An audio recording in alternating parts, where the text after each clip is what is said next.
This is my waffle this morning. I have it surrounded with peach, and there's two kinds of plums there. And I'm having hot lemon with honey. Now that's a sunflower that you've made there, right? I don't know. Oh, okay. I just wanted to make it pretty. And I'm going to be talking about needlepoint. And James is having his waffle with the same as me, but he's having Saskatoons as well, because I've noticed that he goes through more fruit Then you do? his waffles than I do. Yeah, I do. I really like the fruit. I like the waffles. Well, I like pretty the good. fruit too. It's just we only have so much. Yeah. Like this week, the plums and peach were given to us by the Salvation Army, and I'm very thankful. And we still have Saskatoons in our freezer from last year, but not many. So Was it last year or the year before? Last year. They're ones that we picked. Oh, Yeah. that's right. Down in the coolers. Yeah. I didn't pick nearly as much as you did. My back because I didn't have so much. As I recall, I'd sit there and try to get my back. Yeah, he didn't Season. pick. He just sat. Well, I did some picking, but not nearly as much as I'd be shocked if I'd even done 10%.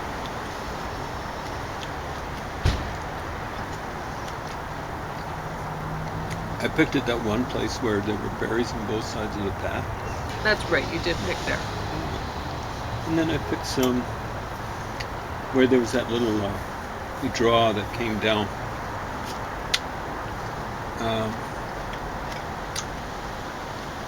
Very near the end of the path.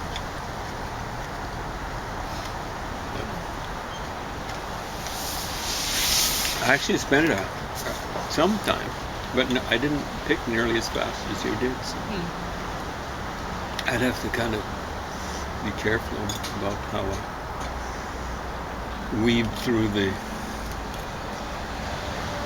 shrubs.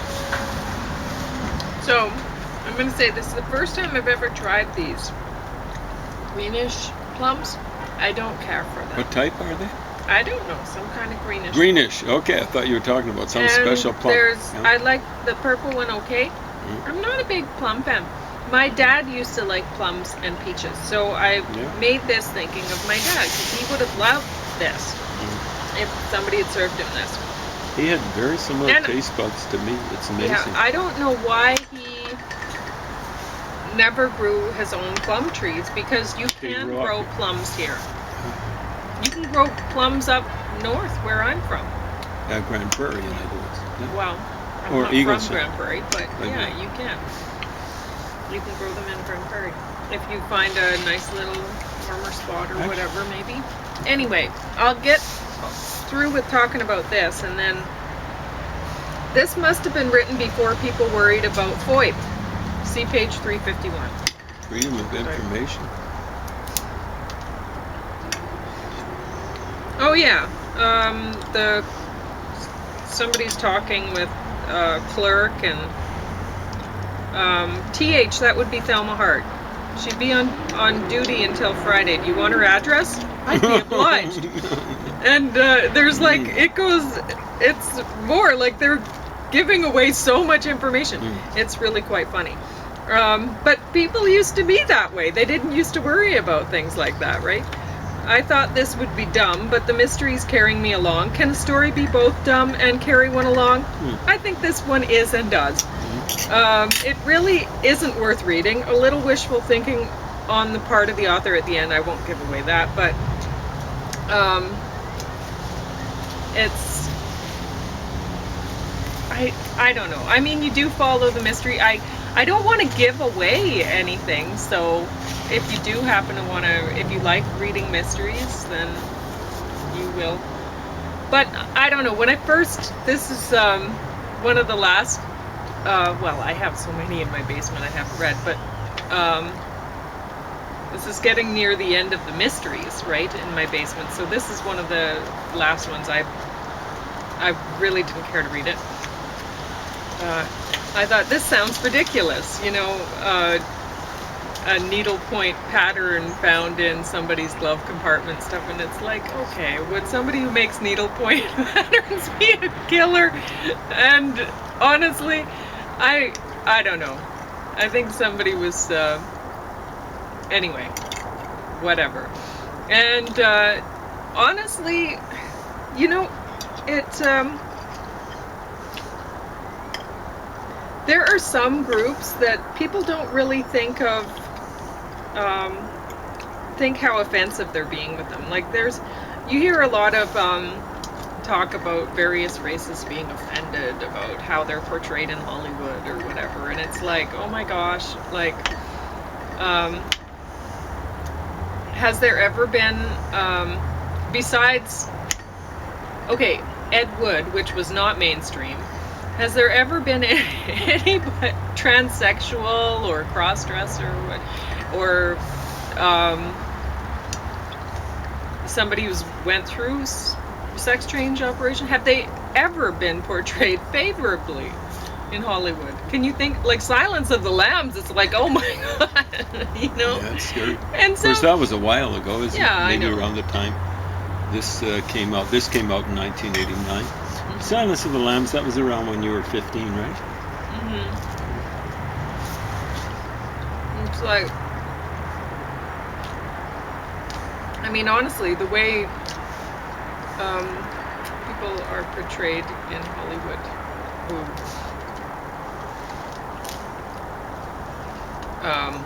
you know, born with one sex and really they feel like they've never felt like they're in the right skin or whatever.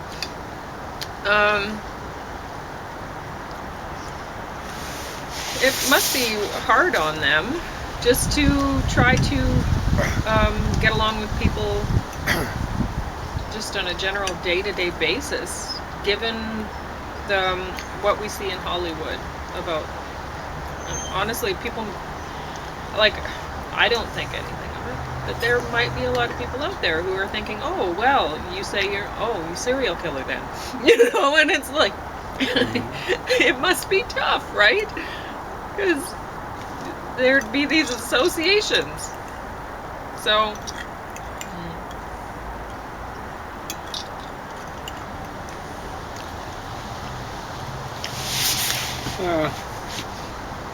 you don't think so? I think they're more likely. I mean, if a person's a guy, white and bald, he's going to be portrayed as a bad guy.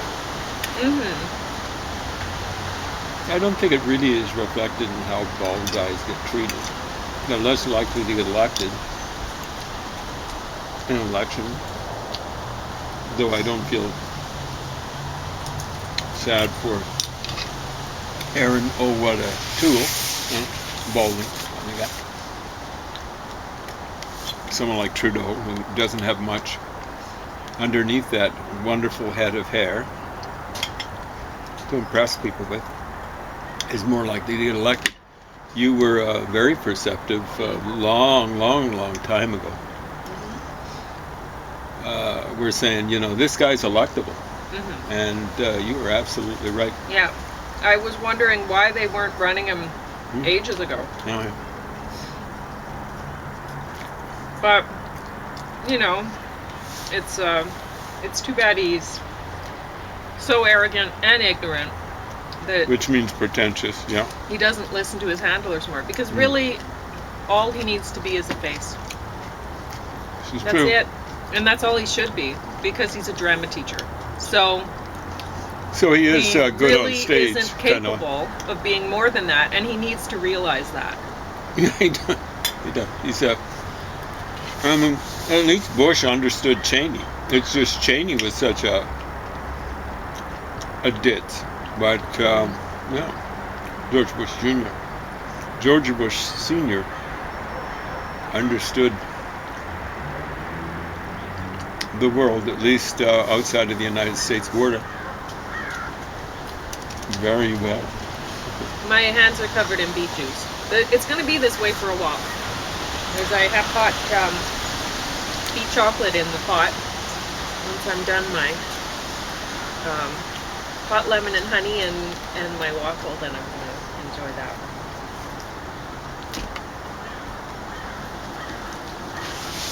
And I have another waffle and more berries for you. But this was it for the peach and plums. Yeah, this is awesome. This is just fantastic.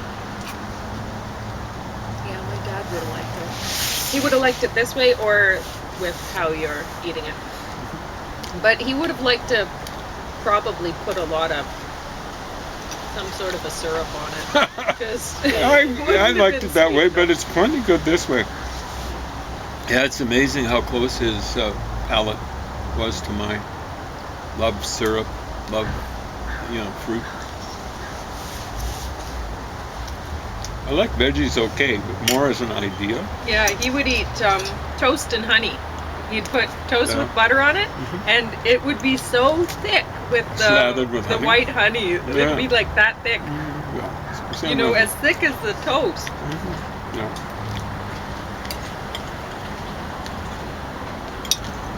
Did he like cheese though? Not so much, eh? I don't know. I've gotten, I think you would have noticed that. You've noticed that I'm a cheese I don't think he was really... monster. No. So that's one way that my palate is like yours, like you like dairy. I'm not a big fan of dairy. I don't like creamy stuff. I don't like creamy cheeses. But I was able to pick it okay. Yeah. I don't have it, sometimes I'll have a little bit as a treat or whatever now, but I don't need it anymore. Whereas before it was a part of every meal, honestly. Yeah. No, it's amazing how unaddictive you are, or unaddicted. I don't know. Unaddictable. Like this summer, I had trouble with candy, which I don't eat candy. I don't have a sweet tooth like James does. I like sour, like lemon, hot lemon and honey. I don't put much honey in there. It's pretty sour. And a lot of the things that I like, it's not nearly sweet enough for James. So when it comes to the citrus taste, it's orange. yeah, I don't like orange. Nothing. Although in It's Africa, gross. I don't know what type of lemons they had there. So this was into the tropics somewhat. In southern, what is now Zambia, then northern Rhodesia. We had lemon trees all over not all over the place, but a huge stand of lemon trees.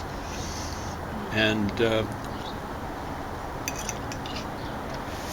like most fruit trees, they were pretty low because we were able to pick them.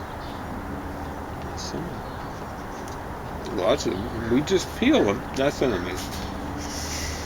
Kids peeling a lemon fruit, and we'd eat them, just like section by section.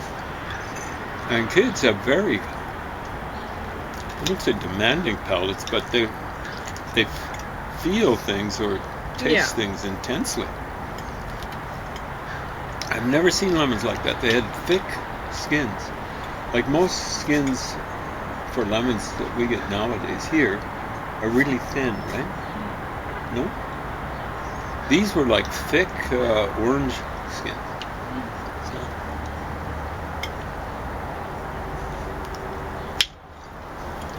But I like lemon as something that's just put in a little tang or something like that. Same thing with wine.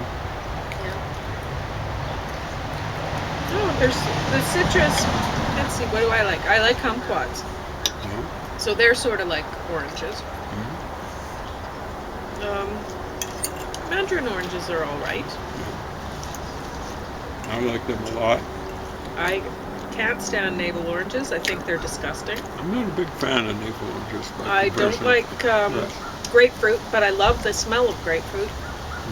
My ex used used to like eating grapefruit, and I was happy about that because then I got to pick out a grapefruit and I'd smell it and smell it. I'd leave it on the table so that I could smell it off it when I went by. And my mom used to like grapefruit, so I suppose I'm not a big fan of grapefruit. I'd smell it from her, but I don't. She'd eat them fast, and she didn't leave them out on. She put them in the fridge, so I didn't. I think I only discovered smelling grapefruits after, like, once I was older. Once I was with my ex, because they just weren't a part of my life when maybe.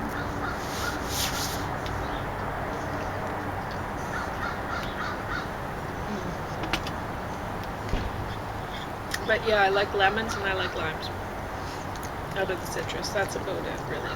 And kumquats. But how often do I have kumquats? Once every 5 years? If that. Yeah.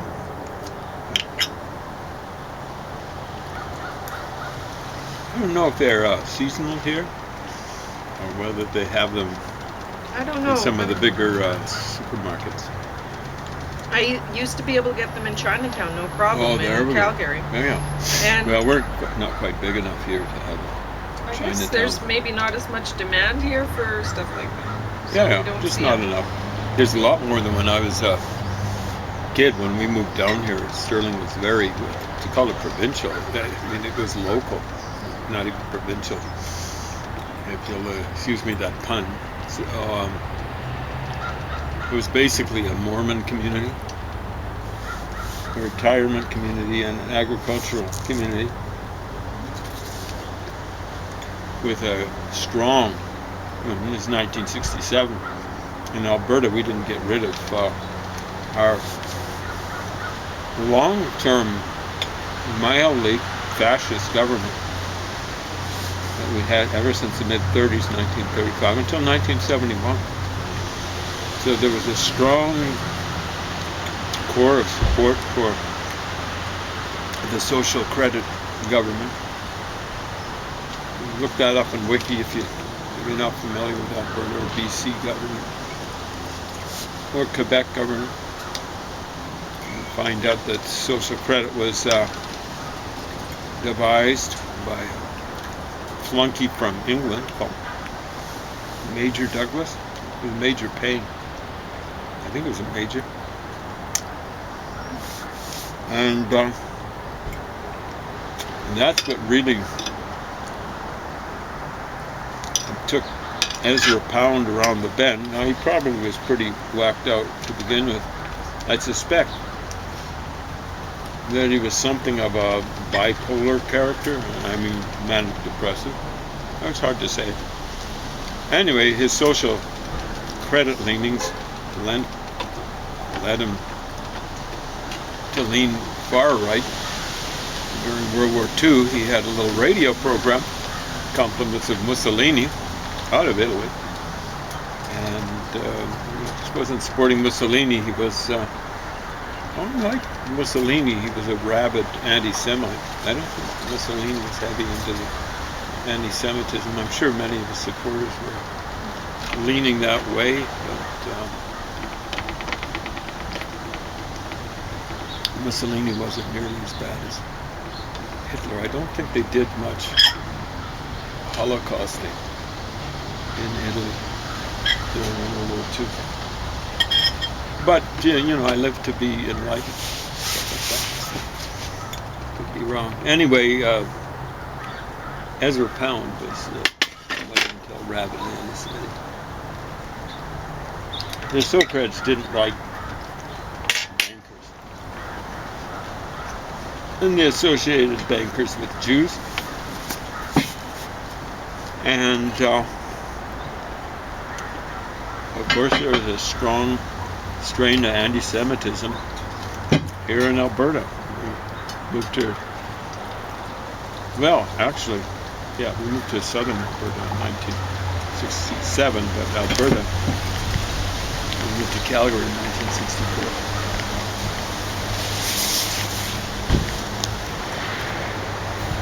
And Calgary back then was not nearly the kind of cosmopolitan city it is now. it only had about 400,000 people. Now it might have 1 million more than that. And from all over the world.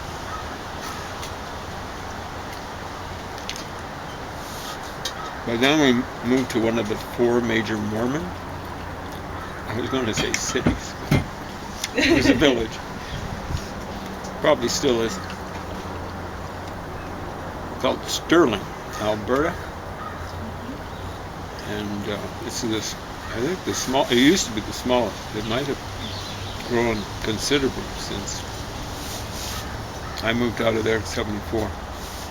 Its population was approximately 300 at that point. Since then, it's become somewhat of a dormitory community. I think that's the semi-official term for Lethbridge. So people like that semi-country living, don't mind a little bit of commute. 20 miles, which would be something like 32 kilometers every weekday. We'd commute in, my dad taught on the countryside of the Hutterite colony. We'd commute in usually 3 times a week. Twice on Sunday, you can imagine. To go to church. My parents were zealous churchgoers. Very Protestant church. Unfortunately, it was of the southeastern United States persuasions. The preachers we got in were that kind of talk like this.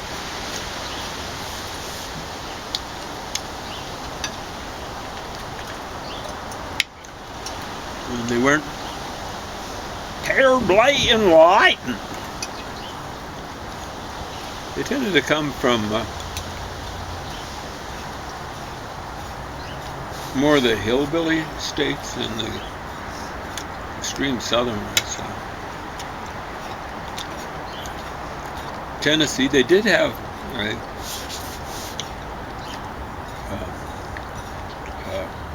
church school in Florida, at least one, and one in Texas. I think of Tennessee and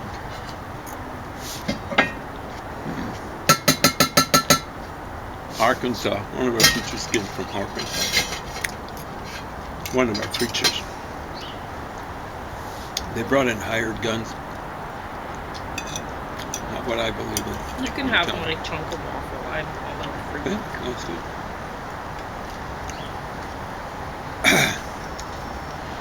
Oh, delish. It's so good.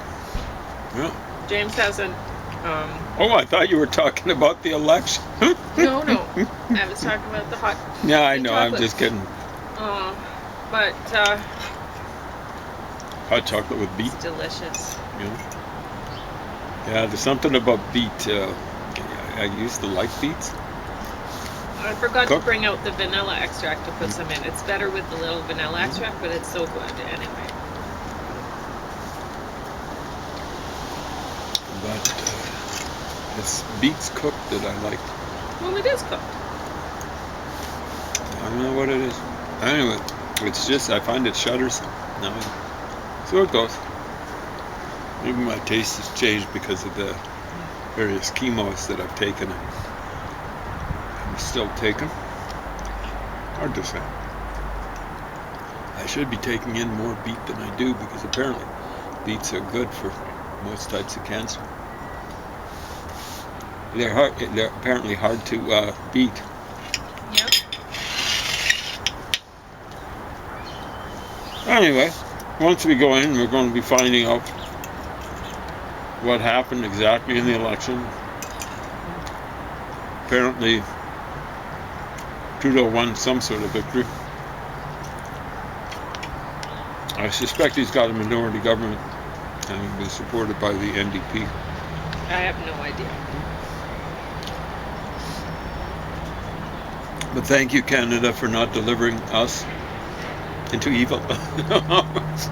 into the slimy hands of Aaron O'Toole. Maybe it's the last we'll hear of them. Conservatives will probably Well, we'll still have a conservative purge him. government here in Alberta. Oh my, it's going to be a big challenge for both of us. But me in particular, surviving is. I've got to survive the next couple of years and hope that it gets turfed. There's no guarantee. We here in Alberta, they were saying on the news, we listened to it for about half a minute. They were saying Southern Alberta delivered solidly. I think they're talking about Alberta generally, solidly for the Conservatives. Boy, you guys are stupid. You guys that vote for the Conservatives. You guys are just droolingly stupid. Well, these guys do not serve your millions interests. and millions of dollars, and then they don't serve your interests. So. If you're farmers, they don't even serve your interests. No. Wow. They're fracking on your land with impunity. I mean, that's one of the reasons why the Wild Rose Party formed. Some people finally realize that these corporatists, don't serve their globalists interests. don't serve their interests. Yeah. They don't even serve Canadian corporations' interests. No. They serve the interests of American corporations. Or, well, And whoever could just line the their largest pockets best. I mean, with Mulrooney, it wasn't an American person who got You have him a into point. trouble. I mean, right? the American corporatists, the corporations, they set it up so that if you're look like a business guy, you're going to do well enough. So I think it was some flunky involved with Airbus. This is a European thing. I'm going to mention his name because he was convicted. So I don't know. In Germany, Karl-Heinz Schreiber. We Canadians had to pay Brian Mulroney something like $1 million in something like damages. His lawyers were claiming he'd been slandered or something, libeled or whatever.